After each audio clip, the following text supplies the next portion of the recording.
programang ito ay rated SPG. Striktong patnubay at gabay ng magulang ang kailangan. Maaaring may masiselang tema, lengguwahe, karahasan, sexual, horror o droga na hindi angkop sa mga bata. Ikaw ang aking lala sa gabing madilim. Ikaw ang Tuluyan na kayang hindi mapagbigyan ni Carlos si Annalyn?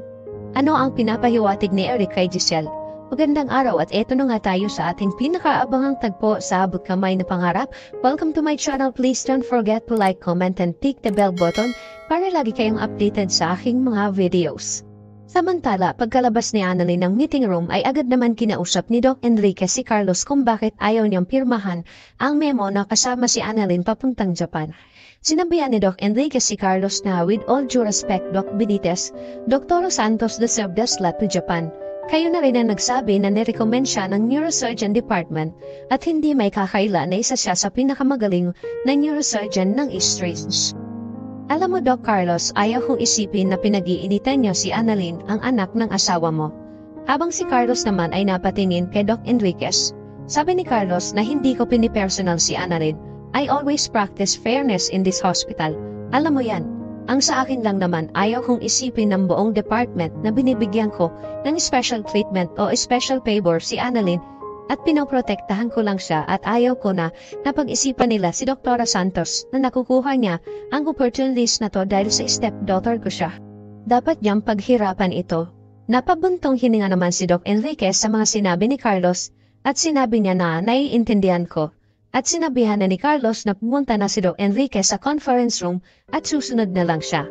Agad naman sinunod ni Doc Enriquez si Carlos at lumabas na ito. Naiwan si Carlos at naninindigan pa din siya na hindi niya bibigyan ng slot si Annalyn kahit na isa siya sa narecommend na ipadala sa Japan. Samantala, dahil sa inis ni Annalyn ay pinayuhan naman ni Doc Rindon si Annalyn na huwag niyang problemahin ang hindi pagpirma ni Carlos sa recommendation. Ang dapat niyang gawin ay ipakita niya kay Carlos na deserve niya ang spot doon sa papuntang Japan. At alam ko na isa ka sa pinakamagaling na neurosurgeon, hindi lang dito kundi sa buong bansa. At bilang young genius ay huwag kang magpapadala sa emosyon mo. Kung hinahanapan ka ng word, edi ipakita mo ang talent mo o skills mo. Alam kong punong-puno ka nun. Napaisip si Annalyn sa sinabi ni Doc Rindon. Ipapakita niya kay Carlos na worth it siya na makapunta ng Japan. At pinasalamatan niya ito dahil nakinig si Annalyn sa payo ni Doc Rindon. Sabi ni Annalyn na tama kayo, ipapakita ko sa kanya na kaya ko. Gagawin niya ang lahat para makita ni Carlos ang halaga niya.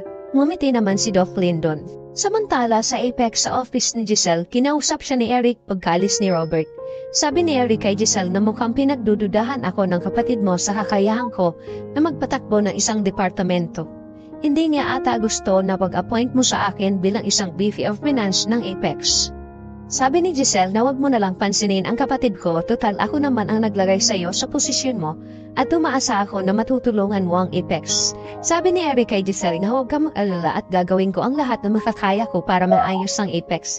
Sabi ni Eric na alam mo pagdating sa business decision, hindi ka nagkakamali.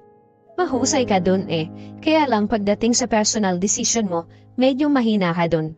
Alam ni Giselle ang gustong ipahiwatig ni Eric sa kanya, ang tungkol kay Justin, ang pag-agaran niyang desisyon na maipasok sila sa Apex.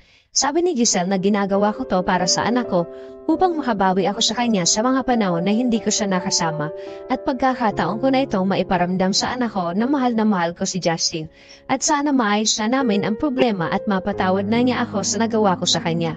Napapangiti naman si Eric sa mga sinabi ni Giselle dahil alam niya na hindi siya mapapatawad ni Justin kahit na ipinasok niya ito sa Apex dahil isa sa pinag-usapan nilang mag-ama ay ang hindi patawarin ni Justin si Giselle. Ang hindi alam ni Giselle na kahit pa binigyan niya ng mataas na posisyon ang anak niya ay hindi pa din siya ito mapapatawad sa ginawa niya. Sana nga ay hindi nagkamali si Giselle sa pagpasok niya sa mag-amang Justin at Eric sa Apex. Dahil kapag may ginawa ang mag-ama na hindi maganda at maging dahilan ng pagbagsak ng Apex, ay sigurado na ikagagalit ito ni Ben dahil sa mali niyang desisyon. Samantala, pagkalabas ni Carlos ng conference room ay biglang tumunog ang telepono niya at nakita niya na tumatawag si Zoe. Kaya agad siyang lumabas para sagutin niya ito. Sabi ni Zoe na, "Kamusta dad dyan? May balita na ba kay Lolo? Gising na ba siya?" Dahil gustong-gusto ko na sanang umuwi ng Pilipinas dahil nabalitaan ko na naandyan na pala yung anak ni Tita Giselle. Sabi ni Carlos na oo, nagkita na sila ng anak niya at kasama din ang tatay niya. Ipinag-alala naman ito ni Zoe dahil baka hindi niya ito makasundo tulad ni Annalyn kapag pumasok na siya sa Apex. Sabi ni Carlos na huwag na muna kayong umuwi dito hanggang hindi pa nagigising si Sir Pepe. Madadamay ka sa mga ginagawa ng mami mo. Paano kapag nagising si Sir Pepe? Kaya mas maigi na huwag na muna kayong umuwi dito dahil magiging malaking gulo kapag nalaman nila ang katotohanan. Ikinagalit naman ito ng Zoe at sinabihan niya si Carlos na alam ko na we're done, we're doomed. Kahit naman nandito ako ay hindi pa din ako pinatatahimik ni Lolo at ayaw niya akong tigilan. Alam ni Carlos na kapag galit na si Zoe ay wala na siyang magawa. Kaya naitanong ni Carlos kung nasaan si Moira dahil may sasabihin siya dito. Sabi ni Zoe na wala siya dito at hindi ko siya kasama. Maya-maya ay nagpaalam na si Carlos dahil may gagawin pa siyang operasyon at ibinaba na ni Zoe ang tawag niya. Samantala sa Apex, nag-ikot-ikot si Justin sa hallway na makarating ito sa information desk ng mga nurse at naroon si Nurse Karen at Nurse Ivan, nakababalik pa lang sa trabaho. Nakita sila ni Justin at nilapitan sila nito at binati. Sabi ni Justin na gusto ko lang ipamiliarize dito sa lugar nyo kasi mukhang matagal-tagal pa tayong magkakasama. Habang nakatingin at nakikinig lang ang mga staff nurse, maya-maya ay sinadya ni Justin na ihulog ang isang box sa ibabaw ng information table at sinabi na, sorry, pwede niyo bang pulutin ito? Habang sina Nurse Ivan at Nurse Karen ay nagpipigil lang sa inis nila kay Justin. Pinulot naman ito ng dalawa at inayos. Nagpasalamat naman si Justin at umalis na ito. Pagkaalis ni Justin ay galit na sinabi ng dalawa na mukha may bago tayong kontrabida dito sa Apex. Nawala nga si Zoe pero ngayon may pumalit naman. Sabi ni Nurse Karen na kung hindi ka lang anak ni Ma'am Giselle, ay papatulang ko talaga yan. Pinigilan naman ito ni Nurse Ivan. Habang papalayo si Justin ay tinitingnan nila ito. Nagsisimula na ba na ipakita ni Justin ang tunay niyang ugali? Samantala sa East Ridge dahil sa gustong patunayan ni Annalyn kay Doc Carlos na karapat dapat siya na ipadala sa Japan, kaya ipapakita niya kay Carlos ang galing niya tulad ng sinabi sa kanya ni Doc Lindor. Papasok na sana ang dalawa na si Annalyn at Doc Lindon sa OR.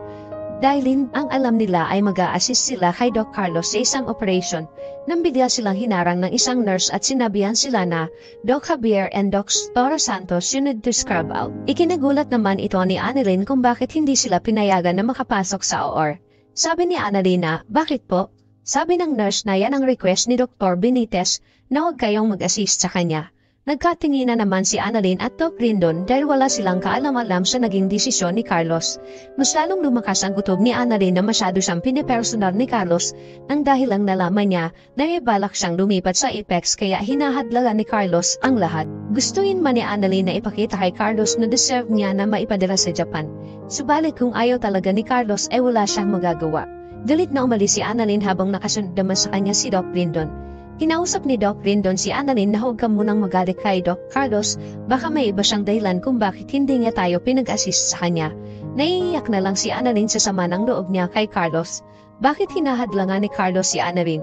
Babalik na ba ng Pilipinas si Zoe?